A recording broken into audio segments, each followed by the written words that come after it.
So we've got Tim Lerch with us.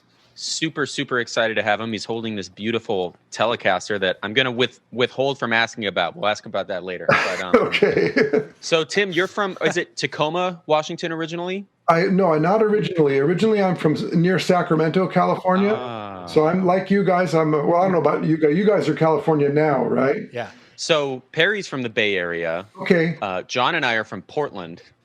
So we've got like a nice... Okay, yeah, West Coast dominant, yeah. I live in Tacoma now. I moved to Tacoma from Seattle about 3 or 4 years ago. Seattle just got too hard to live, money-wise. And then they closed the bridge, and so we're really happy we didn't get stuck in West Seattle with no bridge. Right. But I grew up near Sacramento, and then I moved to L.A. in the early 80s to dominate Yes. And I never succeeded in that. So I ran away with my tail between my legs to Seattle. I know you have some serious influence by, you mentioned Nelson Riddle and Billy May for your love of solo guitar and orchestration. Were they influences pretty early on?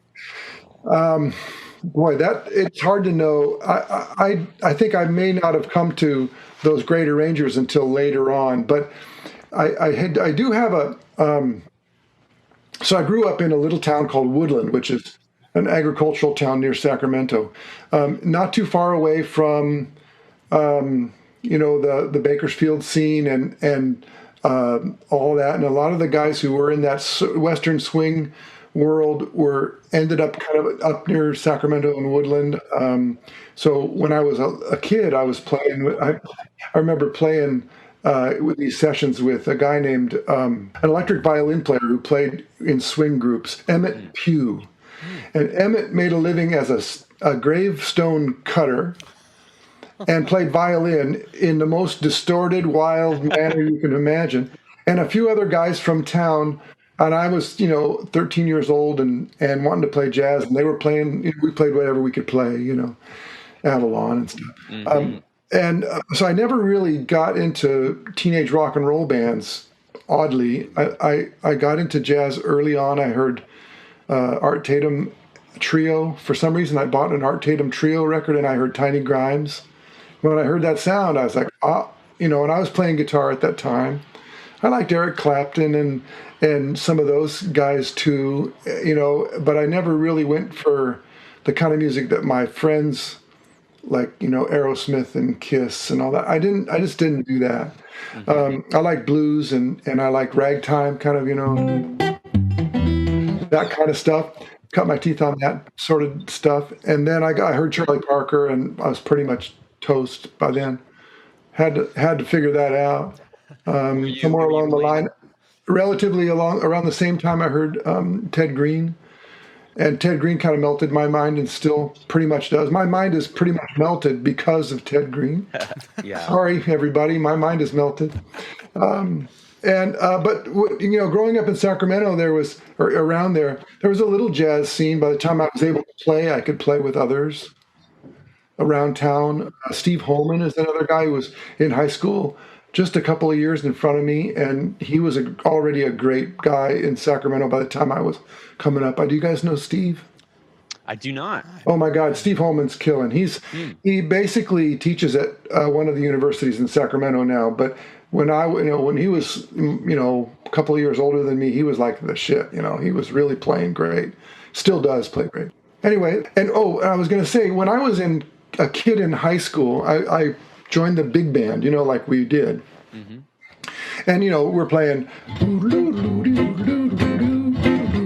like that. And I told my teacher, I said, well, this is great. I like doing this, but what about, how would I play like the horn section, like ba boo ba, ba boo boo bee bee? And he goes, well, what do you mean? And I said, well, I want to play the whole thing. I want to play like, all of those lines all together. And he looked at me and he said, it's not possible. But that was, I was, 15, and I still think it's possible. I still don't believe my teacher. We agree. And so that pretty much right there, that moment sort of solidified or kind of coalesced my life quest, which is to be able to play to follow my dad's advice. And this is really interesting. My dad could barely whistle a tune. He didn't like music. He didn't know much about music. He had not really much music. My mom had some music. She played church songs after dinner on the piano. But my dad said something to me when I was about 13 or 14 that was completely the best musical advice anybody's ever given me, which is ironic. He said, "Timmy, why don't you play a song that I can recognize all the way through?" And that's still my goal. Yeah. Right? I'm still trying to play a song that you recognize. Yes. Anyway, so that's the thumbnail of that. I could probably go on and on. What brought you to Washington? We were in L.A.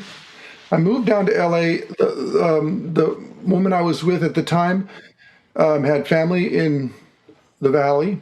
And in fact, prior to going to L.A., I would run down there to visit her family. And then on the day after Thanksgiving or something like that, I would go over to Ted Green's house and catch a lesson. Wow. And but then I finally moved down. I moved down to L.A. in '83 to go to GIT. We lived in Hollywood in a little bungalow. And I was the worst student ever. How so? Well, I went to GIT because I loved Joe DiOrio, and I heard that he was teaching there. As do we. Joe the greatest, yeah. Talked to him on the phone just about a couple of months. It was his birthday just a couple of days ago, too. Right. And so Joe had office hours every other week, and Ron Eschte had office hours alternating with Joe. And I just went to the office hours. I hardly ever went to a class. It was fine for me because by that time I was already playing. I didn't need to learn about scales and, stuff. In hindsight, it probably would have been better for me if I had gone to class. They might have hired me to teach there if I had gone to class. In fact, I got hired to teach during the summer session after I graduated, but that was more based on, the Bruce Buckingham was running the program and knew me, and we played together, and so he just hired me. But I had a wonderful year. It was just a year then, no degree, but I just lived with Ron and Joe. That's so funny, man. Ron was my teacher in college.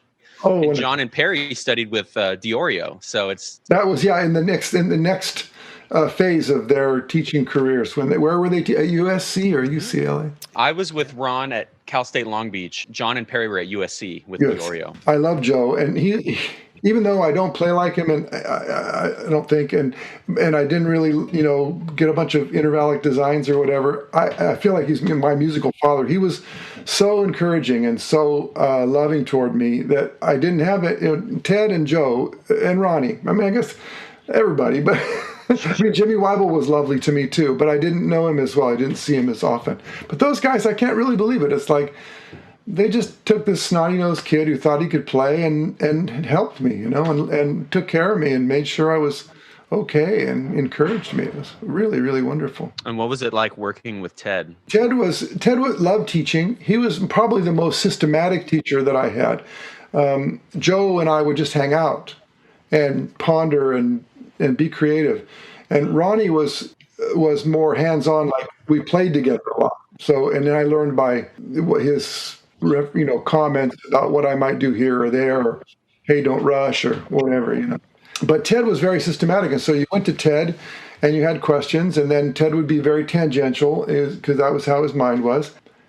He'd give me enough work for 6 months, and I didn't really study with him like once a week or once a month. It was just whenever I could get up there. I lived in Hollywood. He lived in the Valley, and I didn't have a car. But you'd go over there, and there was always I always ended up at the end of the day, or often ended up at the end of his day, which was great because I'd get an hour lesson for $18 or something like that, and then we would get off talking about something, and I could tell he still had some energy, and I didn't have anywhere to go. And so we would just talk about all sorts of things, Ray Charles and B.B. King and, Max Steiner and Bill Evans and everything in between. There's not a day goes by, guys. I swear there's not a day, maybe not even half a day, where I wish I could ask Ted another question. It's just... he got me started on so many things. And I've always been sort of a self-taught person in spite of my my good fortune with having met teachers. I think we all are. Wouldn't you agree? It's like, Yeah. but I mean, he'd get me started on something, and there would be 4 or 5 layers under the first lesson that he didn't give me. And I mean, I'd have to work it out. I'd have to try and remember what he said. Did Ron ever give you his any of his packets? Yeah, I got all of Ron's packets. Still have mine. It's so funny how to just like manage to stick around even through moves. Yeah, so I found just about two months ago, I found a manila envelope that had a copy of Ron's unpublished rhythm guitar manuscript.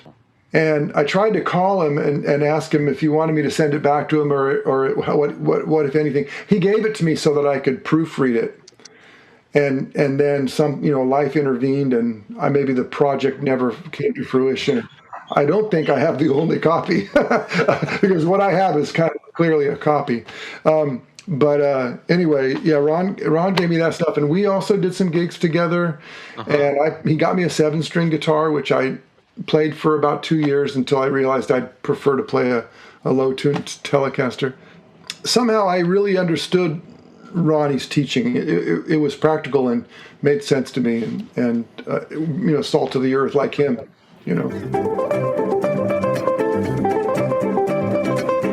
Today's episode of High Action is sponsored by Henriksen Amplifiers. These guys are great. They're based out in Colorado in the Denver area, and they really build the guitar amplifier designed to meet the needs of the jazz guitar player. We're talking about people that want extremely high quality sound in a portable package. Yeah, their amps are not that heavy, so you can carry them around to the gigs, to your friend's house, wherever you're going. The keys to their success have been manufacturing in their own facilities, keeping their quality control as high as possible, using all analog designs to preserve tonal integrity, 100% commitment to the absolute best customer service in the industry. Believe me, we know these guys, they're great. So check out Henriksen Amps if you want to get a good tone out of your guitars.